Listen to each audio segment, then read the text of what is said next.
Welcome back in. This is the Joe Gaither Show on Spurs Central. San Antonio Spurs on SI, your home for the Spurs. I'm Joe Gaither. You're watching us on the San Antonio Spurs on SI YouTube channel, or you're checking us out at Joe Gaither6 on your favorite social media machine, Facebook, Twitter, or YouTube. Or you are watching or listening to us on your favorite podcast platform, the Joe Gaither Show on Spurs Central on Spotify, Apple Podcasts, or Amazon. We are back. We missed a week or so. Look, it's the off season. We're working our way towards the end of October 24th, the season opener. So we got a little bit of sporadicness going on because of the off season, but we're back with Matt Guzman. You follow him already at Matt GZ Man on the Twitter machine.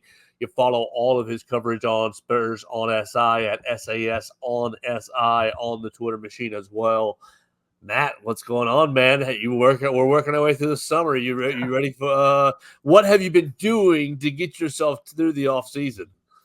I've been paying attention to some of the roster moves. The summer league was great. It was good to watch the NBA draft and just keep up with news in general.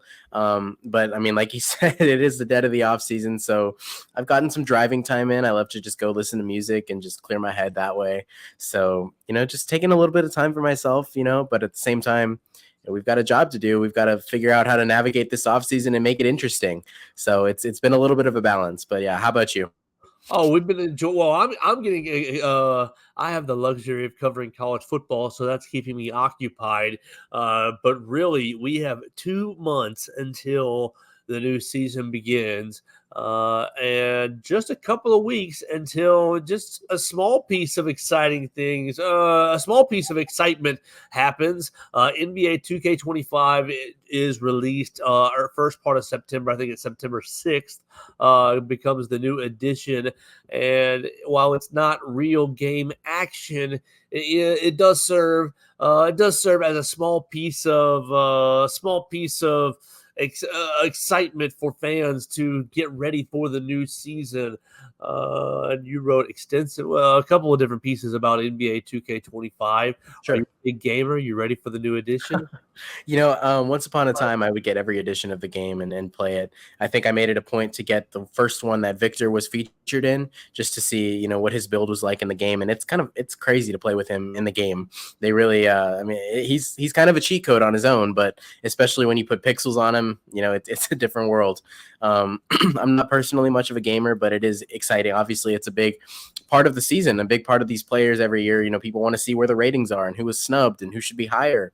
So it's been good. And yeah, like you said, the excitement around that game is palpable. And so it'll be cool to see what that's like, especially since Victor got a feature in the trailer. He's definitely one of those players that draws eyes and draws attention. And so the NBA wanted to feature him, and I'm glad they did. Well, it's not a scientific rating system, but Victor Wembanyama finished this past season's game. Obviously, they keep it updated through the year for our listeners or viewers who are unaware. They update it throughout the season. Finished last season at 89 and will open the new edition at 91. He's the 18th best player in the game. So 17 players rated higher than Victor Wembanyama's 91. 17 players ranked ahead of Victor Wembanyama. That's come on. We got to get Victor up into the top 10. 91 is good, but how far away is Victor from getting into that top 10? I think this season's going to be huge. Obviously, last year was a big, finding the ropes, finding a groove, and kind of getting adjusted to the different style of play in the NBA.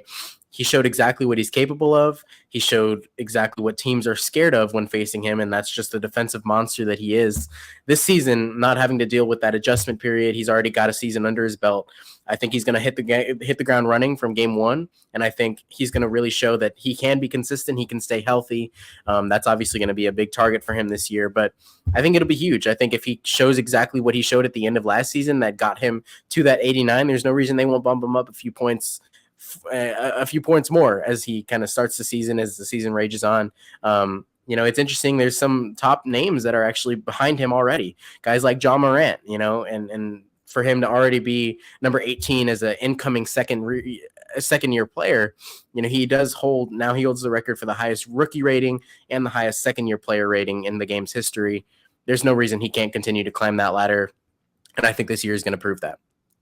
Well, it's just a fun way to get excited about the NBA. I'll be interested to see what Stephon Castle's rookie rating is. If you already have that, that's great. But if they haven't revealed that, no big deal. One thing that we talked about right before we started, Matt, was numbers. And there's an NBA2K25 clip that shows Keldon Johnson wearing number 3, or maybe there's one that shows Chris Paul that's wearing number 3. You're finding some memorabilia, some paraphernalia in the stores showing different guys with different numbers. What's the controversy with Chris Paul coming in and trying to wear his classic number 3 jersey in San Antonio when he signed a 1-year, what was it, $12 million deal to join the Spurs? Is he going to be wearing number 3, or are we going to see Chris Paul in an alternate number? Yeah. Well, the Spurs, interestingly enough, haven't said anything about it. There's been no official announcement. Normally teams like to make a big deal out of that sort of thing. Or like even just today, we saw Aaron Gordon. I think he dunked a basketball and then ripped off his number 50 Nuggets jersey to reveal he's wearing 32 in honor of his brother. There's been nothing of the sort as far as whether Keldon or Chris Paul will be wearing number 3 next season. But like you said, there's been a couple of hints. Some fans actually noticed in the gameplay, early gameplay of the Spurs, that Keldon's wearing number 0 and Chris Paul is wearing number 3. It's not totally a surprise. Obviously, Keldon's had 3 throughout his tenure with the Spurs, but if you go back to his time in Austin, back when he was first starting, he did wear number 0 with the Austin Spurs. So, that number is obviously available. There's nobody else wearing number 0 for the Spurs. So there's a good chance that that's exactly what's going to happen. I noticed that there was a report the other day that there was actually some photos of a Dick's Sporting Goods where t-shirt jerseys were being sold with Keldon Johnson, or not Keldon, with Chris Paul wearing the number 3. And it makes sense that he'd want to keep that iconic brand. I mean, his Twitter handle is CP3. That's been one of his big nicknames throughout his career. So, to me, I don't think it's a big deal, especially if Keldon were to just move back to number 3 if Chris Paul doesn't stick around past the season. It could be interesting. But yeah, I mean, I'm curious your thoughts as to how that typically is navigated, how you think it should be navigated. Is Chris Paul in the right to be taking his number back, or what do you feel? Well, I think that I'm going to charge you and the San Antonio Spurs on SI writers who are hanging around the program to find out what exactly Chris Paul gave Keldon Johnson. I mean, I'm looking at Keldon Johnson. He's not a rookie. He's going into his 6th year, and he played right at 69 games last year. And that's not the first year that he's had heavy contribution. This is what, his 4th or 5th year of having heavy contribution to the team. And so he's been wearing number 3. I think that Chris Paul probably either made a contribution if Keldon Johnson has a charity, or perhaps bought him a nice piece of jewelry, or there's got to be some sort of contribution that Chris Paul made to get the jersey if you're in Keldon Johnson's shoes. Obviously, Chris Paul has been playing for many, many years, so he's obviously your elder. There's a little bit of respect your elders going on there. I don't know that the Spurs would be making a huge announcement, but these little signs make sense to me. These little signs of him wearing number 3 make sense to me, that they've already got it filed. So it makes me think that Chris Paul has obviously given something up to Keldon Johnson to get his uniform. And if it is just 1 year, then it'll just be another way for Keldon Johnson to sell uniforms in the future. He'll have jersey number 3s out there and jersey number 0s out there, and he might go back to it the next year. Absolutely. Yeah. What would you charge for it? What would you charge a veteran that who's been playing this long in the NBA? Yeah, I mean, if you're KJ, I'm thinking you're wanting maybe a cool wrap on your car. I'm thinking maybe you want, a nice dinner a couple of times here and there. It's interesting because it's also, you have to walk that line. It's not just like some veteran. It's Chris Paul, one of the best point guards in the NBA. It's kind of hard to look him in the eyes and say, I think you need to give me some stuff for your number. Obviously, I think Chris Paul would take, the decency and he would make sure to do it. And he'd compensate Keldon Johnson for getting his number. But at the same time, it's one of those things where maybe it's just a given. Maybe it's one of those things. Chris Paul and Greg Popovich have had a relationship for many years. It could even be as simple as Greg Popovich told Keldon, no, I'm telling you right now, you're giving your number up. Sorry. And so I'd be curious to know, as he said, we will look into that and figure out as soon as it's available what was given up for that number. But that's what it is. So I don't see any issue with it. I think you're right. Keldon Johnson now has a different way to sell jerseys. And, you see a Spurs fan rocking a Keldon Johnson number 0. You think they were either around for Keldon Johnson's Austin Spurs time, or they really liked Chris Paul enough to go buy a different jersey for Keldon Johnson. $50,000. I think that's what I'd ask for. Maybe 100. 50? I mean, you got $12 million to sign this year. I think I might ask for $100,000. I could see that.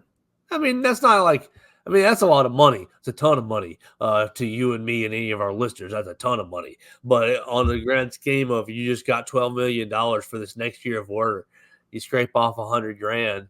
I don't think that is that big of an asking price. Yeah, no, I think you're right. I mean, like you said, to us, that sounds like a lot, but to them, that's – in fact, I was actually doing the math. This is a little bit, not Spurs related, but very prevalent in the NBA. Curry just signed a 1-year, $62.6 million contract with the Golden State Warriors to stay there through 26-27. And so I was curious. I was doing the math because I'm always fascinated by just the pure amount of money that these guys earn for playing basketball. And I figured out that for the 365-day year that this extension is good for, Curry will be making $119 a minute for the entire year. That's over. I think he's making $171,000 a day, and it's more than $1 million a week, which is insane.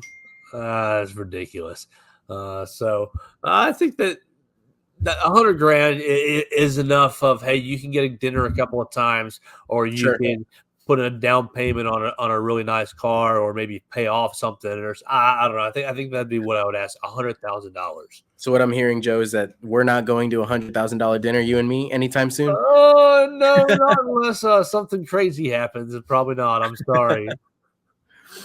I want to ask you about outside of the Spurs, because the Spurs have made a couple really big moves this offseason. We've covered drafted Stephon Castle and drafted Harrison Ingram. You went out and got Harrison Barnes and Chris Paul. We've covered that. What outside of the San Antonio Spurs do you think was the biggest move that was made that will impact, the Spurs, either the Spurs or championship contention? We've kind of talked about how we think what the Spurs have done will put them in that play-in contention. What do you think was the biggest move outside of what the Spurs did that will impact the playoffs next February, March, April? Yeah. There's a couple of them. I think that Klay Thompson leaving the Warriors and joining the Dallas Mavs is a big move, especially since that Mavs team is fresh off of, an NBA Finals loss. So adding a player like that could certainly help them get right back to there and obviously compete with whoever they're up against. You got even the Lakers re-signing LeBron James, drafting his son, basically cementing the fact that he's going to finish his career as a Laker. You have Curry signing through the 26-27 season, which I think would have more implications when that year comes around, because it was only a 1-year extension. So he's either due for another massive contract after that, or he's going to leave and it's going to be over, and he might sign for a much lower deal, and as he's kind of in the twilight stages of his career. But I think, to answer your question, I'm going to give the number one offseason move to the Philadelphia 76ers, signing Paul George away from the Clippers, pairing him with Embiid, and keeping that team very much in contention. Obviously, since Embiid's been there, they haven't made it past the second round. It's been a trust the process. And it's almost felt at times that maybe the process wasn't there anymore. It's a very complicated situation. They haven't quite been able to make it over the hump. They brought in James Harden. That didn't work. They had Tyrese Maxey there, who's taking a huge steps forward in his career. They've had plenty. They've had Simmons before that. They've kind of gone through a lot of names to try and make something work over there. I really do think that Paul George, while he is, also getting older, I think he and Joel Embiid are going to be a good duo to watch. I could see them making it past the second round and really, really being a problem in the East. Well, it's going to be a lot of fun. You got 2 months to fill What would be the number one way to fill your NBA offseason over the next 2 months while we're counting down the days to October 24th? I think you can never go wrong with trying to predict, who's going to win most improved player, who's going to win the MVP, who's going to be in first team conversations. You can also talk about, what is All-Star weekend going to look like? It's in San Francisco this year. And so the Warriors without Klay Thompson will be playing host. Will Klay Thompson make it back to Chase Center as an all-star? Just you can't ever go wrong with predictions and trying to get yourself through 2 months until the regular season starts, just under. But in a month, you'll have media days and kind of training camp is going to start ramping up. You'll start to see videos of Ben Simmons shooting a lot of 3-pointers, and then he'll never shoot them in the game. But you got the annual videos and annual fanfare of players going crazy, and everyone's like, oh, they're going to be amazing. And then you got preseason, so it's coming up quicker than we think.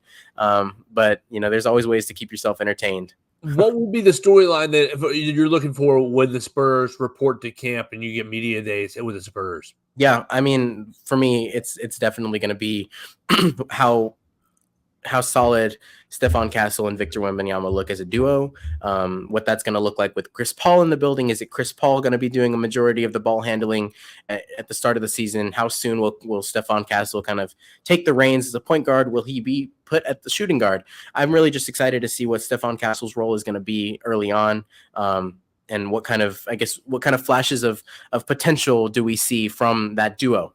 And like I said, just the way that Chris Paul can impact his players and his teammates.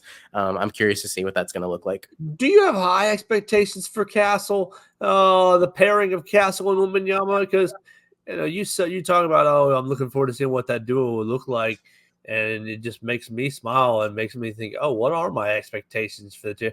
I think that. Well, do you have high expectations for the pair? Absolutely. I think that he's a player that, they've been scouting him since high school. They've watched his game evolve and adapt. And at UConn, he didn't play a point guard role, but he didn't need to. So that's a player that the Spurs can plug in at the 1 and the 2. They can get him time next to Chris Paul, but they can also give him time to ball handle. And even if that's not with Victor Wembanyama, it's just honing his skills at this next level, at the NBA level. I think he's very NBA ready. I think that what he's shown is that he has a lot of potential to be a true ball handler, a true producer, and one of those facilitators on offense as well. As long as his shot comes, he's going to be a really dangerous player, and Victor on his own makes players around him better.